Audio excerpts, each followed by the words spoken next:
All right. Thank you everyone so much for joining. This is the Cost of Clusterfucks Masterclass, how your business messes can turn into opportunity misses. I'm so glad you're all here and I can't wait to go over this content with you.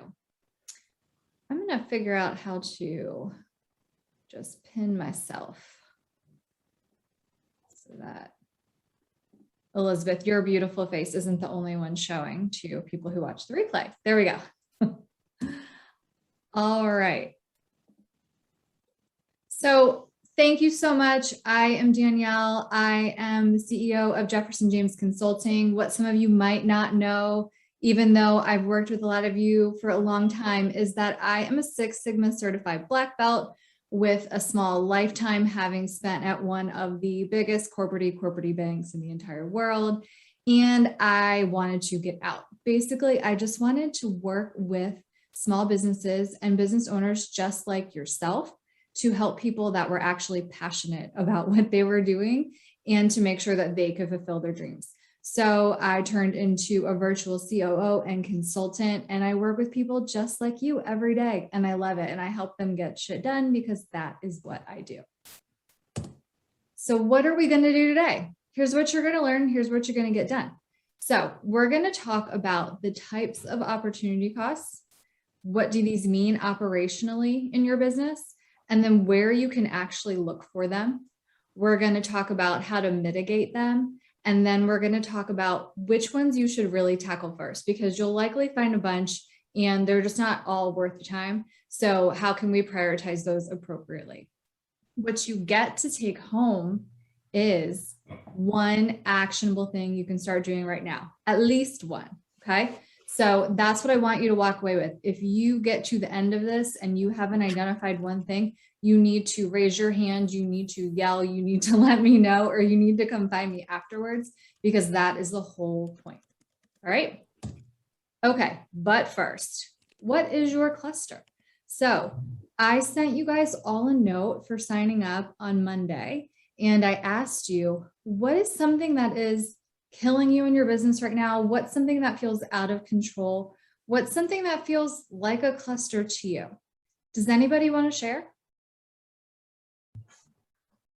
I'm up against one right now. I'm almost ashamed to say it. It's funny, Mike. I had a client yesterday. He's like, so I'm sure you've got all this planned out and you've got your week 1 and week 2 and week 3 with me. And I was like, yeah, Steve, no, I totally do. I enrolled 3 clients in like 8 days. And it's like watching, a monkey try and sort socks. Like I'm just all over the damn place. And this is my program that I've done dozens of times. I haven't systematized it, and it's eating up my time, and I'm almost ashamed to admit it. So, okay. So your problem is scheduling clients? It's getting them their tasks in a timely manner through the program, their homework, their assignment. All that stuff is not in any sort of learning system or anything like that. Oh, so systematizing. Okay. Yeah. Love it. Awesome. Good problem to have, because that means you have too many clients. Not in a bad way, just like you have a lot of stuff going on. So that's the perfect problem to have. All right. Okay. So we're going to talk about that. Let's like keep your ears open for things that are, going to trigger you for how you could start thinking about systematizing. Okay. Okay. Who else? Who has a cluster? We all do. Elizabeth. I'm Hermione. Okay, so I am finding that more and more people, I do college counseling, and I'm finding more and more people want to have their services earlier. And so I have 9th graders, I have 10th graders, and wow, I haven't really planned for them. So I need to create curriculum that make sense for them and keep them with me longer. Okay, so documentation. Yes. And creation. Yes. Again, another great problem to have, because you have clients beating down your door for something you haven't created yet. And that's great. Perfect. All right. Anybody else have a cluster? I've got one. Jamie, great to have you here. I mean, right? I am your epitome of a cluster, so I show up late because I couldn't find the link. Okay. So I am a real estate agent with a medical background, but I've got 2 kids, carpool, this and that in the middle of the day. So beyond that kind of piece, real estate also, I never know what my day is going to be. So I don't have systems. Well, I'm not good at systems, number one. But since it's really hard to plan for a very fragmented possible day. Mhm.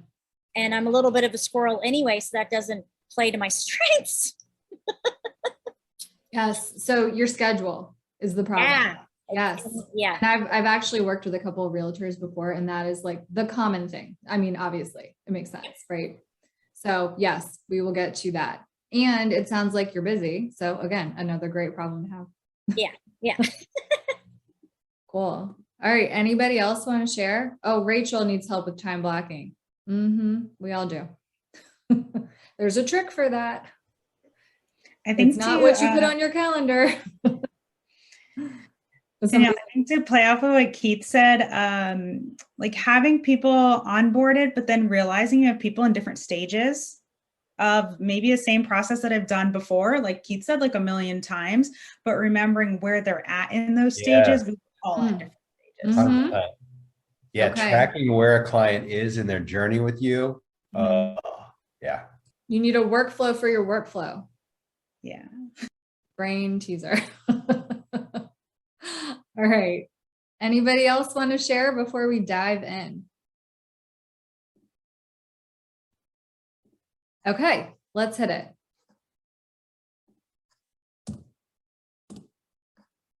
Hello. All right. So first, let's level set. What is an opportunity cost? This is something where you can miss out on something or lose something potentially because you're too busy with something else or you chose something else. When I think about my business and I think about your business, this means missing out on money, missing out on time or vacation, and just generally you're losing your mind. So you want to feel sane, you want to feel balanced, and you want to be profitable.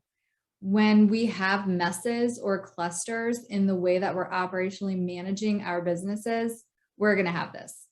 When you're optimized, you don't have opportunities that you're missing out on because of these clusters. You do not want to have business FOMO, like my friend over here, right? No more FOMO. Let's figure out how we're going to get around this. So let's figure out where they are.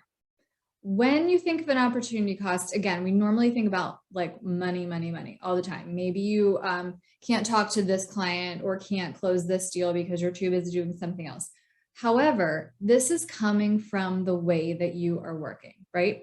It's repeating the same thing over and over again for no reason. Like you shouldn't be doing it over and over again. You're catering too many times to your clients and to their needs. You have a lot of wasted or dead time in your schedule that is just not productive, and you're creating everything from scratch. So these are the high level buckets where things are costing you money. Let's figure out exactly where they are. Like literally, I'm going to tell you exactly where to look for these in your business. These are going to be your red flag areas, okay? Your calendar.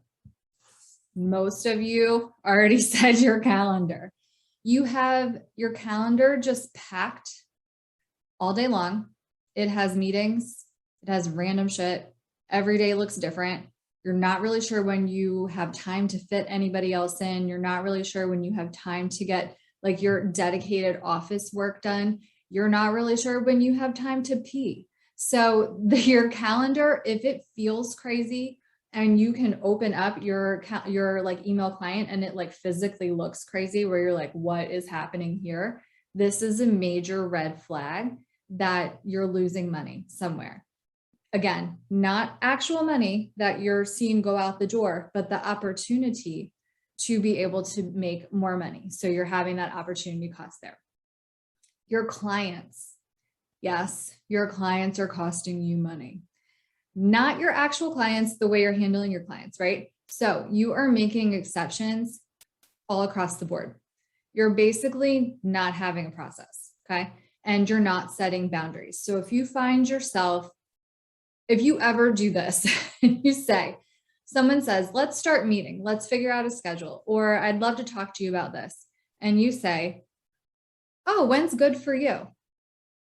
That you like right there, you need to stop, because you should have your schedule, number one, already in check and know when is an appropriate time for you to be able to talk to people and give them options, right? However, it needs to be aligned with your schedule so that you aren't then making the exception when you really maybe can't talk to them at that time, but hey, I'm going to make this one exception. If you're doing that every time, it becomes extremely difficult to manage, and then everything is running you versus you managing it. So I'm not saying never make exceptions. However, if most of the time, and I mean like 90 to 95% of the time, you're within your boundaries and your rules for how you are working with clients, you will find it much easier to make and handle those exceptions when they come up for the ones you love the most, right? Okay. Administrative items. You just don't have a routine for this. You don't necessarily carve out time regularly in your week. You don't have templates that you're using, maybe to send out contracts or provide proposals, or just, even email templates just to make things a little easier on yourself. You get to the end of the month and you're like, crap, I haven't looked at my finances, or you get to the end of the quarter and you're like, oh, it's tax time again. I haven't categorized anything.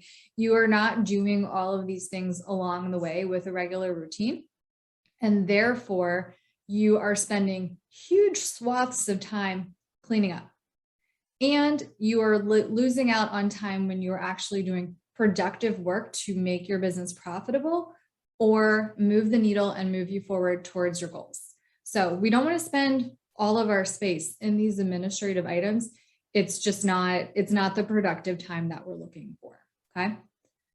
Documentation, we talked about this. So it's either outdated, meaning you were great, you did it a while ago, yeah, but it's very outdated and it's basically useless to you.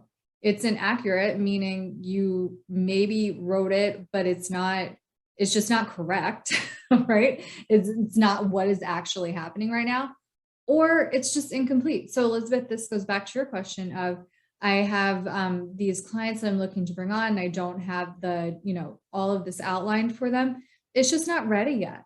If you bring those clients on and don't have this in place, you are going to be spending more time kind of hurry up, chasing your tail, getting this out the door, hair on fire type situations, than if you just spend like some dedicated time completing this and having it up front, and then you have the runway to go. Yep. And you also have the information to be able to talk about it more, to bring more of those clients in. And then tools. When I say tools here, I mean anything from like a document type tool, so like a Google Doc, to the most fancy schmancy CRM tool, or any kind of like thing you're using that you're purchasing software for. This is where you are constantly recreating the tool. So you had something set up and you're not using that document anymore, and then you have to make it again, or you're mispurposing. This is the place where I see people doing this most. This is actual money out the door, because if you are one of those people who loves to have all the fancy schmancy tools, and you're spending money on these subscriptions and you're mispurposing what they're for, you're losing that money there, because you're probably purchasing a lot of different tools. So by mispurposing, I mean, it was created for one purpose, and you are square peg fitting into a round hole situation where you're trying to force the tool to do something for you versus having a process for what you're trying to do with that tool and using the tool for what it is.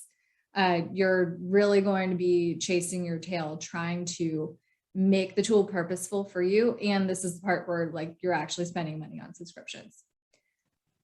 Bonus, this is like you're having an existential crisis moment.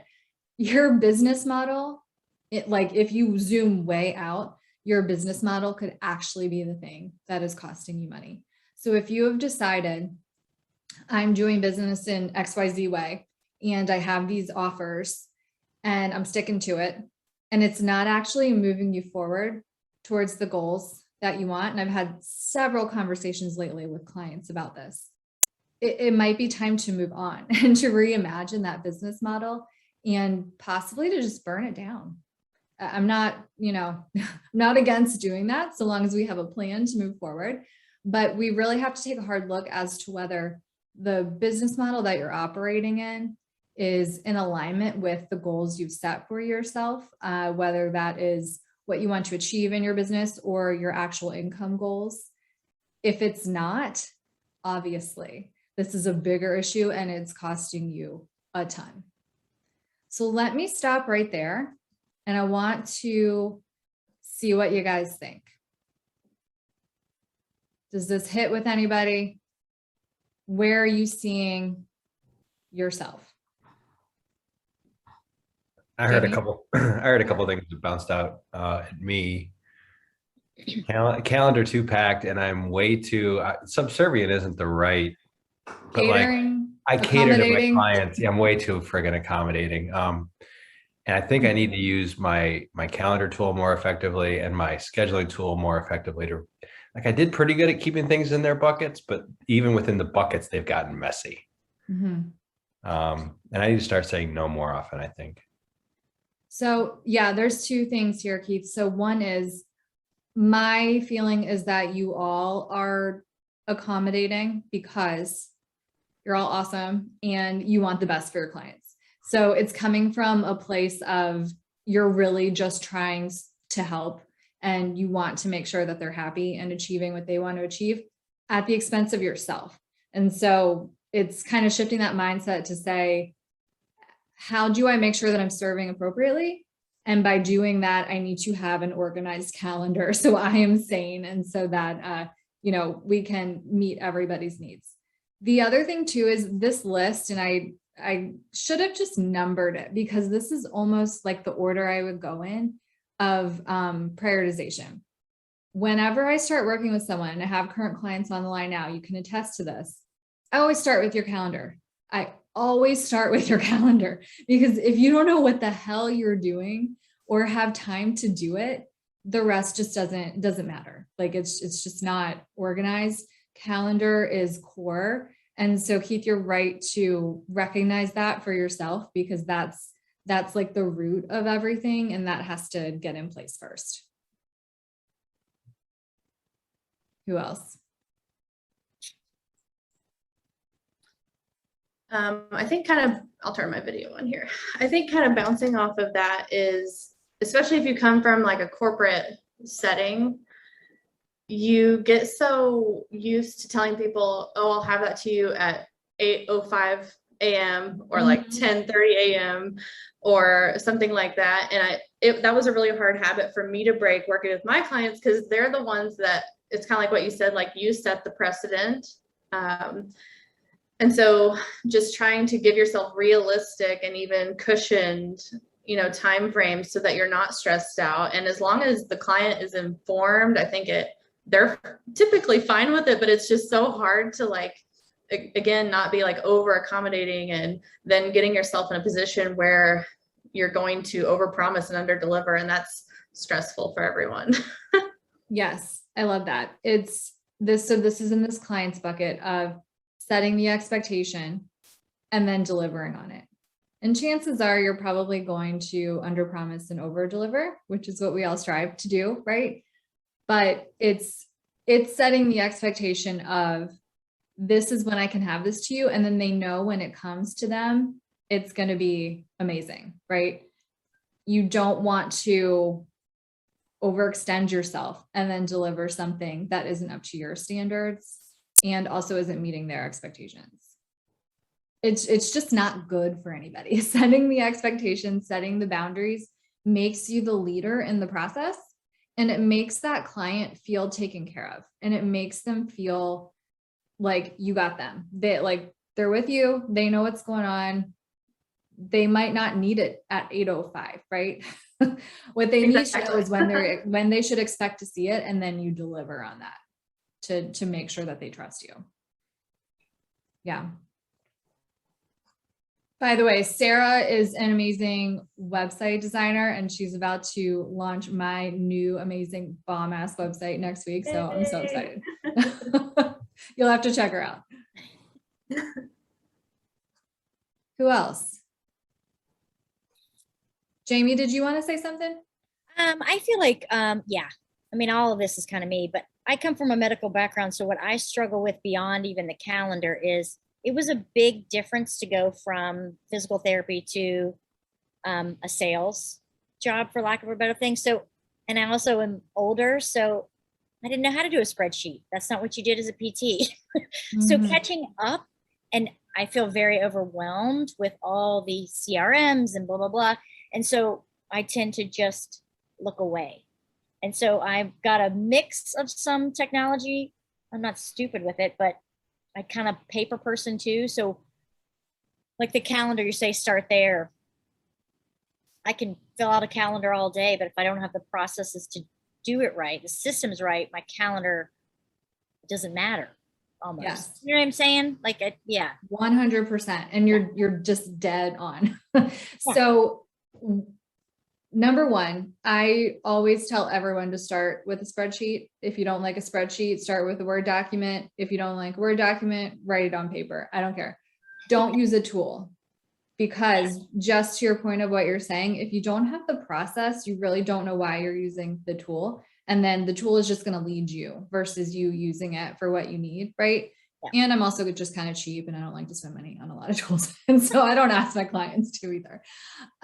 But the point in the calendar and the time blocking is also to have an amazingly prioritized to-do list. So I'm going to talk about this when we move on to how do you actually mitigate these things. But it's making sure that with the time blocks, which should be in like types of buckets that you put on your calendar, you're keeping a to-do list that organizes in priority for like what needs to happen today versus tomorrow versus next month, right? What you're working on, so that your time is productive when you look at your calendar and you're not just looking at huge blocks and you're like, well, this just says office time.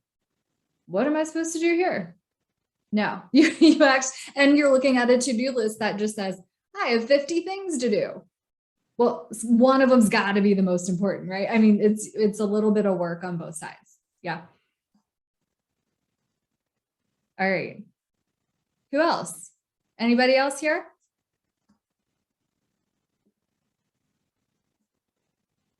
Perfect. Okay. You keep moving. So let's look at this example. This is what you guys have been talking about. Doing whatever clients want you to do because you love them and you're amazing and that's what you want, right? And your calendar is like taking a hit because of it. Just want to show you this super simple example to really like have this hit home for you. Your clients are dictating the schedule to you, right? Which is what we just said. You're saying, when can you meet? I need to do whatever. And then you have meetings all over the place, making your schedule out of control. This makes time, what I call time black holes in your calendar, meaning like it's time that looks free, but is like completely useless. You have 45 minutes here, you have 30 minutes there. Once you're done with a client, you need to decompress. You can't take on anything else. It's not like you're going to get any work done. And so basically you're just meeting with clients all the time. You can't take on anybody else because you don't have enough time to meet with your current clients and also get the work done that you need to get done. I'm guessing you don't have a lot of time for sales calls either, right? And so you really cannot take on any more clients. This is your disorganized state when you're letting things come into you and you're not controlling what is happening in your sphere. Let's, for round purposes, say that one client is $5K a month to you and you have 5 that you can take on right now with this schedule. You're doing pretty good. $25,000 a month.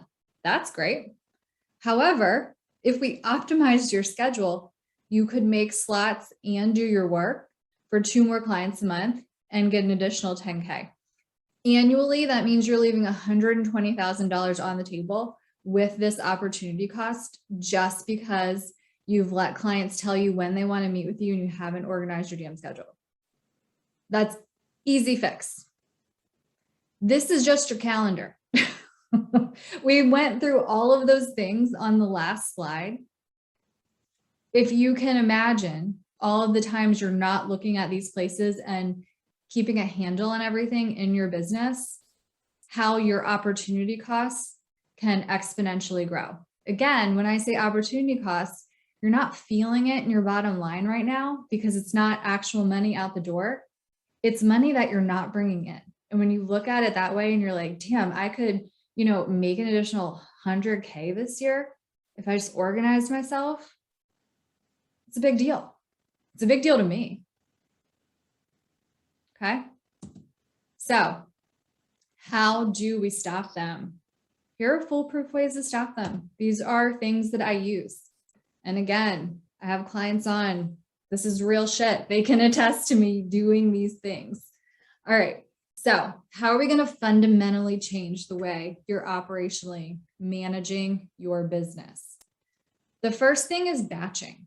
And these kind of build on top of each other too, but they can be done individually. So I said at the top of this that I am a Six Sigma certified expert person, and batching is sort of a no-no in Six Sigma. So if you know Six Sigma, cover your ears. However, it is a lifesaver for entrepreneurs like us.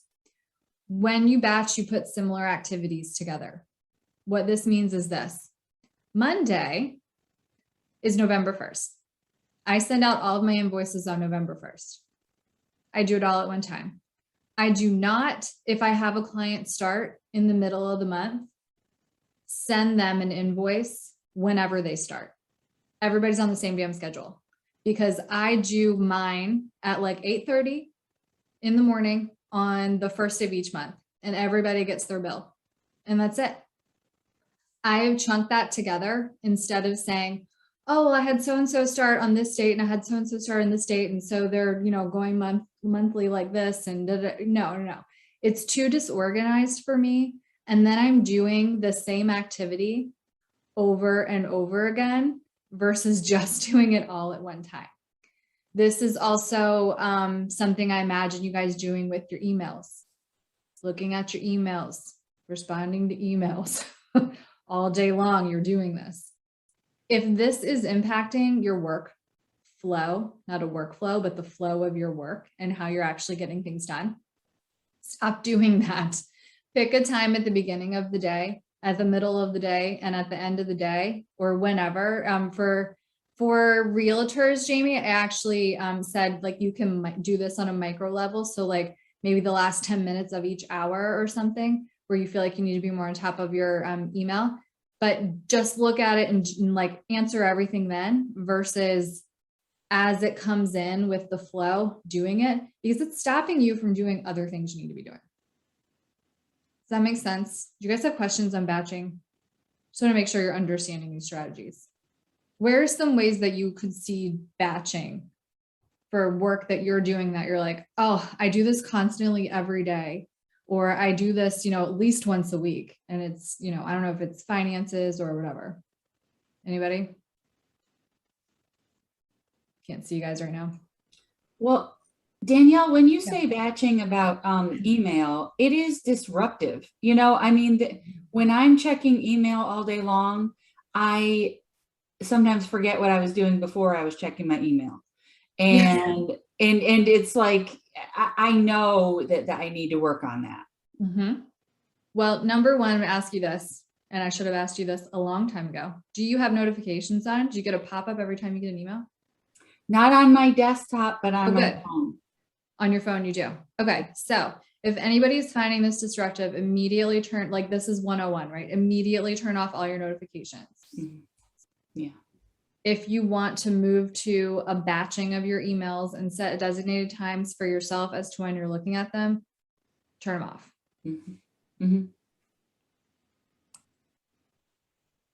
Yep. Anybody else have a batching question or this makes sense? I have a batching question for like, you said like starting on the first of the month and getting everybody on the same schedule.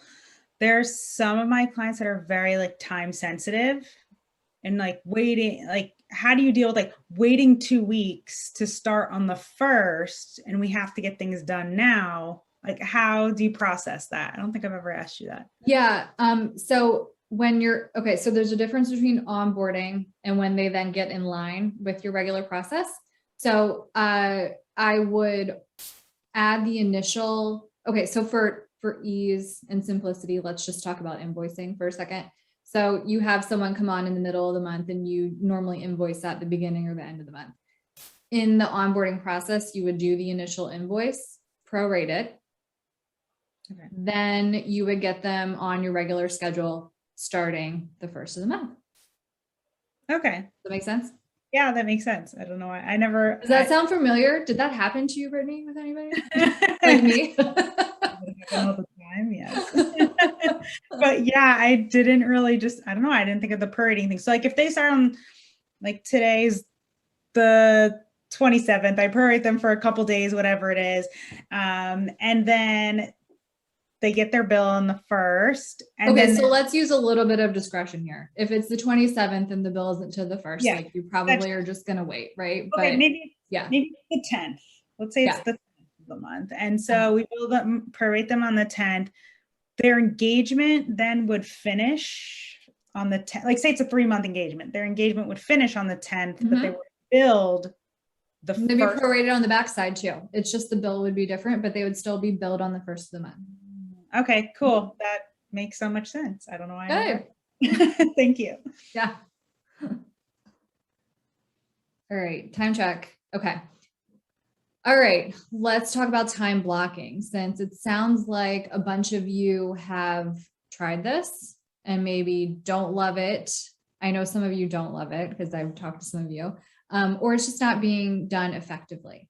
So time blocking is organizing your schedule into chunks or blocks of time where it makes sense.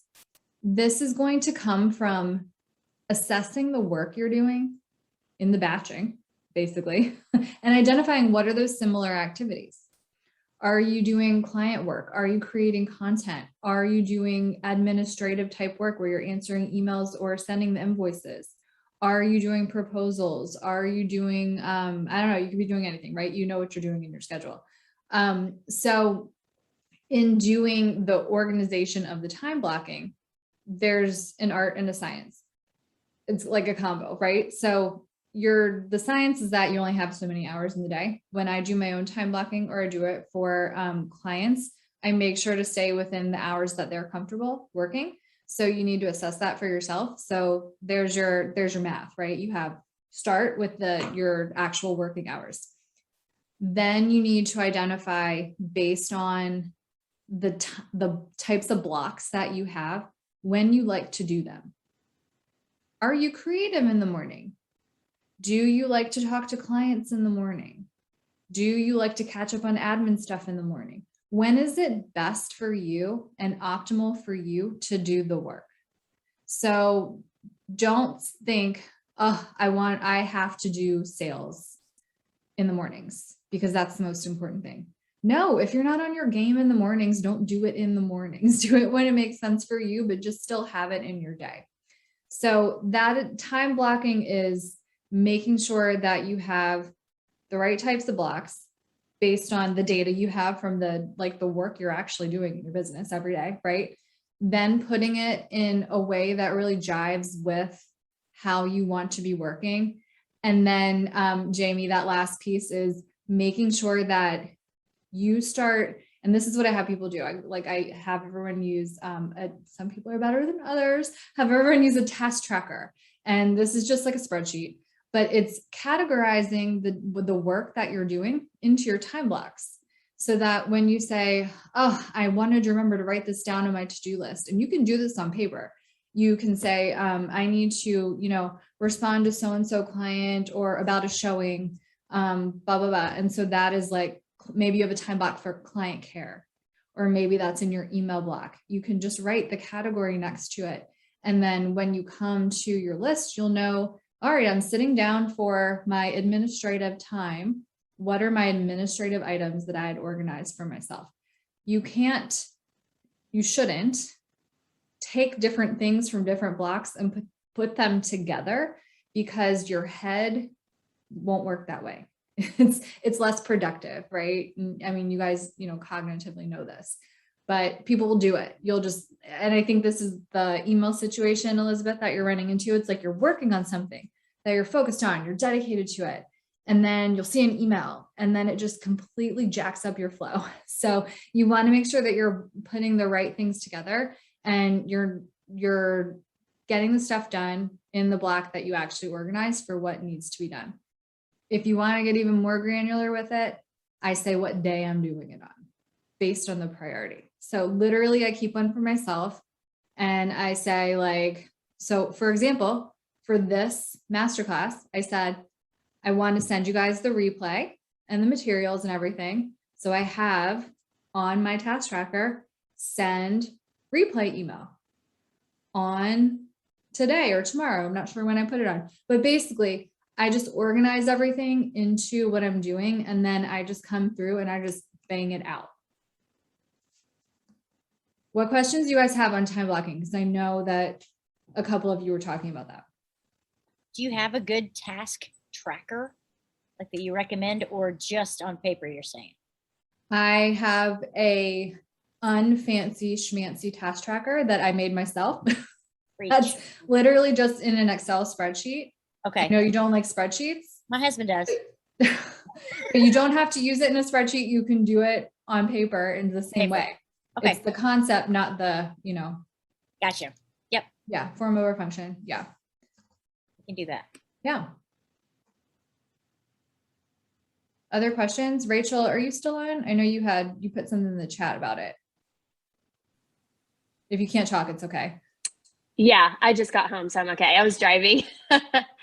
I just have to do an audit of like all of my tasks and do the batching. And then I think, because I have certain amounts of hours of childcare, Mhm. and the only prioritization I do right now is that I do client-facing stuff while I have childcare, and kind of stuff that I can't do while my kids are home. I just try to cram in the 4 hours a day I have. Yeah. But I need to get more specific so I can optimize that time, since I do have a limited amount of time. Yes, 100%.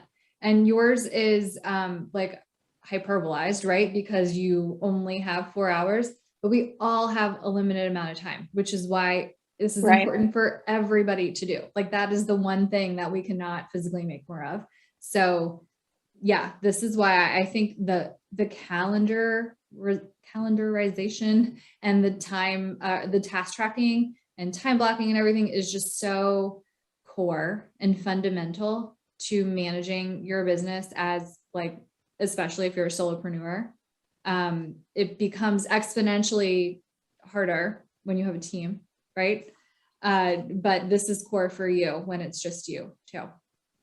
Great. Anybody else? Okay. Standardization, Keith. So this is limiting the exceptions in your process. What do I want to say about this? It's up to you, man. So basically, this is going to be an exercise in the boundaries that you are setting for yourself in a way that is also conducive for your clients, right? This is creating what the process should be 90 to 95% of the time, like I said, and sticking to it where it makes sense. When it doesn't make sense or doesn't feel right or doesn't feel good, you have the room to make that exception because you're not doing it for everyone. But it just makes your decisions on what you're doing so effortless because you're like, well, this is what I'm doing. This is what it is every time. You start building that muscle with it because you're doing it every time, and it gets easier and easier to say no and to say, do I really need to make an exception for this person, or am I just being overly accommodating? So the key is overcoming that fear is the basic part of it. We're scared we're going to lose the client or make the client unhappy, disappoint the client, have the client cancel, all those nightmares pop up. But the first time we set a boundary and it's like, oh, We didn't lose them. They didn't fire us. They were cool with that. In fact, they Mhm. kind of, and we do it again and again. You've got boundaries that you stick to. Yeah, they become used to it and they expect it, right? So the very first point where somebody might experience this with you is like a discovery call or an intro call. A lot of us have the like scheduling link that we will send to Yeah. say, sign up with me. What I normally do, especially if I'm talking to someone, I send the link because that is my schedule. And I know that I have time available to meet with you then, right? And I will say, here, find some time. If something happens to like, you just can't find anything, let me know. So we don't have to be hard asses about it. You don't Yeah. have to be not human, right? But you need to start and lead with the process. Are you doing that? You smiled like maybe you're not doing No, that. actually, I actually do really well with that, but it's using the process you talked about. Like early on, I was accommodating and you play ping pong, right? Like, no, Mhm. I'm not available 7 to 8. What about 8 to 9? No, 8 to 9 is busy. What I did the other day that might inspire some other people on the call is someone suggested time that I was available. So let's say they said 8 to 9 tomorrow. I look at my calendar, I say I am open. Then I still said, yes, will you go ahead and book that time? Here's my scheduling link. That way you can reserve it. In the Mhm. past, I would have gone ahead and made the event and done all the work and it's like, screw that, leave it on them. So I'm actually doing better. Yeah, I love that. And you know, there's always a way to say, I do that too with people, even if it's like somebody that I know really well. I'm like, hey, just go ahead and schedule through here. It just creates the whole invite for us, and the Zoom is already set up, and you Yeah. know, easy, no problem. Yeah. So you know, there are ways for you, and you guys will be obviously because you care about the people you're talking to, and you care about your clients and your business, to be nice about it, right? It's not like you're just trying to shove a process down somebody's throat. It's that Yeah. you're trying to be the leader in the relationship, which you should be, especially if someone's trying to come work with you, because they clearly need something from you and you Yeah. need to deliver it. The other thing I was going to say around that was, so I love doing something more formal like that at the beginning. And then when somebody comes into my world and they're my client, get a little bit more white glove care, right? However, and I feel like maybe I'm pulling back the kimono for some of my clients that are on the phone. That's okay, because I would love for you to do this too. And I do recommend it. Like it's sort of veiled. So when somebody becomes a client, I don't ask them to sign up with a link anymore because you're special. You're in my world. I'm not going to ask you to do that. What I am going to do is tell you, here's my availability. You pick the time that you love. Same thing. However, you can still have a great client experience doing the same process. And guess what? The times I'm giving them are the times available for my client meetings. All right, what else? Okay, go ahead. Yeah, no, I 100% victory there. I'd reinforce that. At first, I used to be so scared, Danielle. It's so funny, and it's so worth it to get over that fear and just say, I literally have a slot open, and it's Wednesdays at 8 a.m. If you want on board, make it work. Like that's my spot. I could open up all kinds of other times, but I've decided I suck in the afternoons. So you don't want to work with me at 3 o'clock. You'll get about 40%. So Yeah. no. And I Yeah. actually had someone apologize. You know, I just asked them to pick two options. And she's like, oh, but I really need this one. And it was like perfect because it was one of the one I chose. It was, yeah, like set the Right. boundaries and make them fit into your life.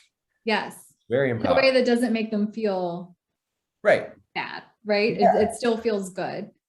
Yep. Yeah, when I do calendars for my clients, and like Elizabeth, I'm thinking of yours particularly, like we put on slots of open slots, right? We don't leave the calendar open. It's not an open slot. It says client slot or whatever we call it, right? To know this one's open, it's a different color.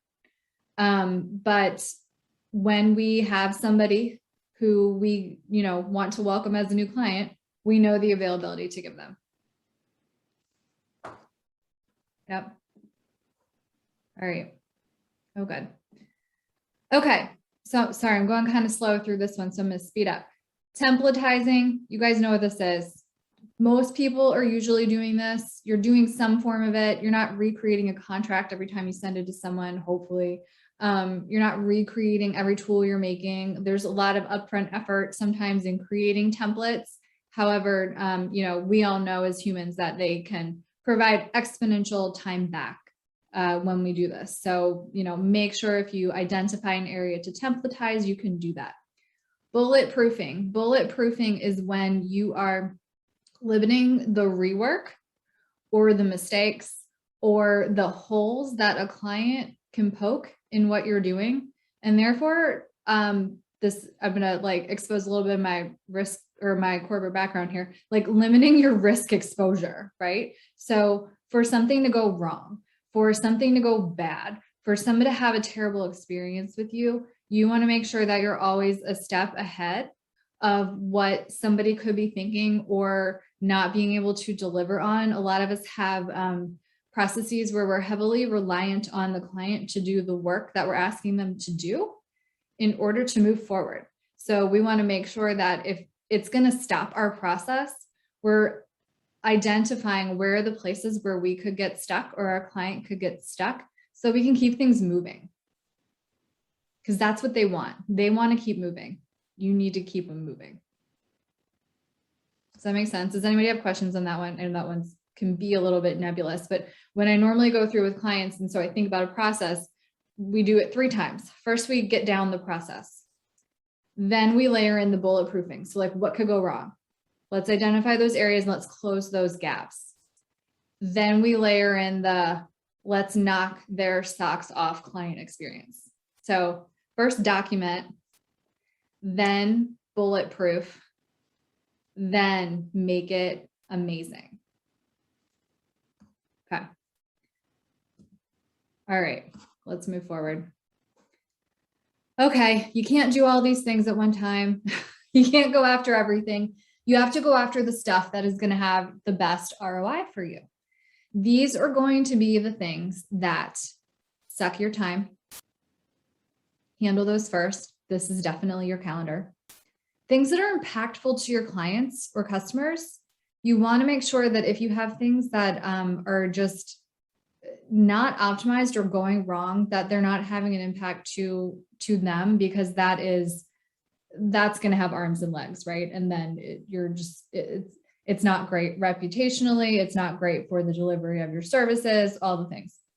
And then things that just drive you insane, right? So things that are driving you crazy are things you definitely want to limit first, because you want to be able to feel sanity in your business, to have a clear head, to be able to do all the things you need to do every day. So these are super huge kind of broad strokes of things that are sucking your time, things that could have a potential impact to your clients, and things that just drive you crazy. Find those things. If there are other things where you're like, yeah, I could optimize that, or I can enhance that, those are nice to have things. They're not the things that are going to have the biggest impact or return for you immediately. Not saying don't do them. I'm saying get to them later, because you want to hit these things first. Okay. Good news, everybody, because I've heard multiple people say they need to audit their calendars.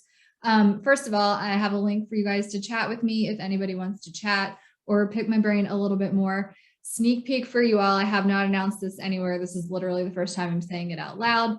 In the last part of this year, I'm going to be doing free calendar audits for a limited amount of people. And so basically, we're going to get your shit together for free. So if any of you want to talk with me, hit me up following this, and I'll make sure that you get a spot so that we can get you set up and you feel good about what you're doing. And we'll talk about task tracking in there as well. But the easiest way for you to really clear the space, again, is to get to the root, which is really your schedule and your time blocking and how you're getting through your day. That's it, I think. Yeah, that was my last slide. Okay, I'm gonna stop sharing. We have a few minutes left. And I want to see your faces and see what other questions you have for me. What's the one thing you can do? I want you to be able to leave like really with one thing. If you don't know what you want to go away and do, let's talk right now.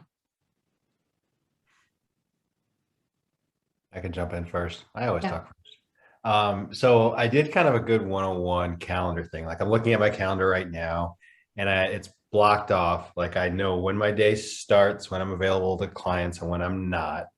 So like that was a big step, not taking clients all day long. But I haven't, what's getting away from me is within that space. So I'm available to other humans from 8 a.m. to 1. I say yes to people who just want to chit chat and meet with me. And I have 3 of them stacked up tomorrow. Like how In did your that client happen? space? At 11:30? No, in like free space. Like there, it's empty space between 8 and 1 for sales calls or like networking calls. But I feel like I need to get to know how my Google Calendar works a little more effectively so I can like block things, but then make them available so that Acuity sees someone can have that time, or when to block things and make it unavailable within that space, within my Yes. availability. You know what I mean? Like a little bit of Yeah. advanced planning for what can open up so that they don't get, it's like a friggin' Big Mac over there. They're so stacked. How did Your that happen? time block's too big, right? Like it's encompassing too many things. Yeah. So I I need also- to have like, this is time for clients, this is time for sales calls. And if you're lucky, I have room for 2 networking calls this week and no more. And there are these 2 slots. Something like that. Yes, sorry, my dog is freaking out at the mail person right now. So hopefully you can't hear it. Yes, the time blocks are too big and I don't love, apologies. I don't love you want to block something, but make it free because that means you intended to do something and you're allowing somebody to block over it. Yeah. Okay. I understand. So just Okay. limit your time blocks. You just need Yeah. 8 to 1 that's like half your day. When are you eating lunch? Just whenever you want to in there? What's happening? Listen, I always this think has come people a block long lunch. way, Danielle. It used to be 24/7, 365. Please pay me. At least I'm not doing that anymore, right? But yes, now you often need someone, a coach holds a mirror up, right? And says, 8 to 1 is too much of your time. When do you get anything done? When do you eat? Like today, when did I eat that guacamole before you came on the screen? Like, that's stupid. Why am I doing that to myself? Right. You're in charge of your schedule, man. Darn right. All right. Good. All right. All right. That's your one thing. Go figure out that 8 to 1 time block. If you need help, let me know. And We I've can got a do it 1 together. o'clock. I got a 1 o'clock client, speaking of which, so I got to bounce. But thank you. Hi. Thanks for coming and participating. Yeah. Who else? Who else doesn't know what they're going to do? Or who does know what they're going to do and wants to share? All right, random question. Not even Yeah. a question. I don't even know what. So since I've been such a kind of in a hole and a squirrel, I'm a paper mess right now. So in my head, I want to hit that first and then the calendar, but no, I should probably time block paper mess being part of it, right? When you say paper mess, like describe that a little bit. What does that mean? I'm a list person. Okay, I have a list of, you know what I mean? Like lists for this, and then I'll go back and try to do this and whatever. I can't even think of what my paper mess is. Okay. I don't even know. Find as many papers as you can and make one paper. Everything else Okay. probably wasn't that important anyway. No, because it's in a pile. Yeah. Like just start over. It's because Thanks, Di. it's a remote school, honestly. It just, everything got kind of piled. It's such a mess. I'm sure. Yeah. so, No, I okay. totally get that. Okay. Yeah. Just find the things that are important or start from what you remember and just start a new list. Okay. And then anything that doesn't happen, So what?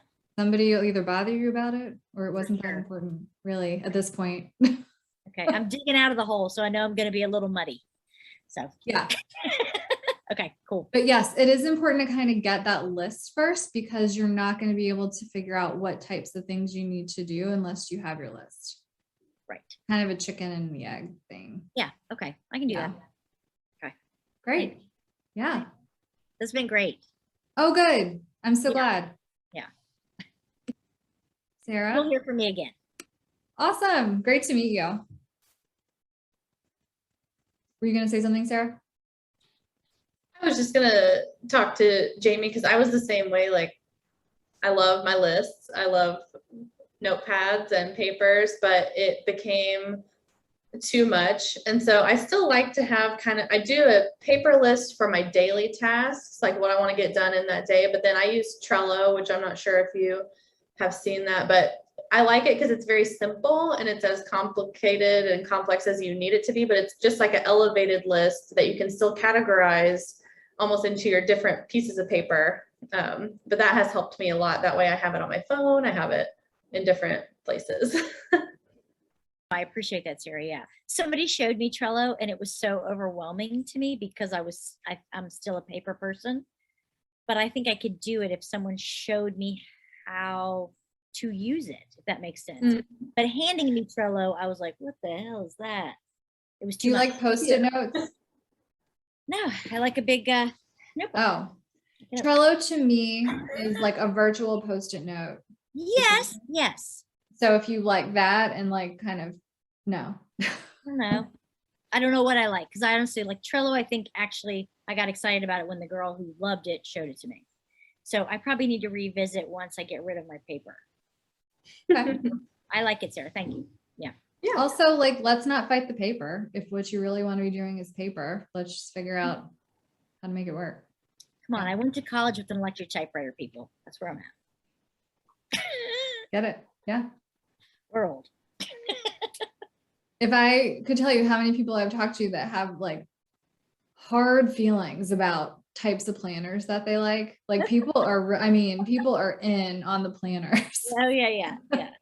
It's everywhere. Don't worry. You're not alone. All right. Anybody else?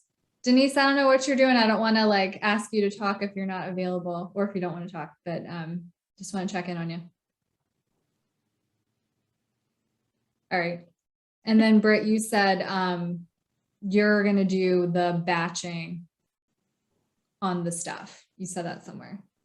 What did you say? Yeah. All right, cool. All right. Any last questions, comments?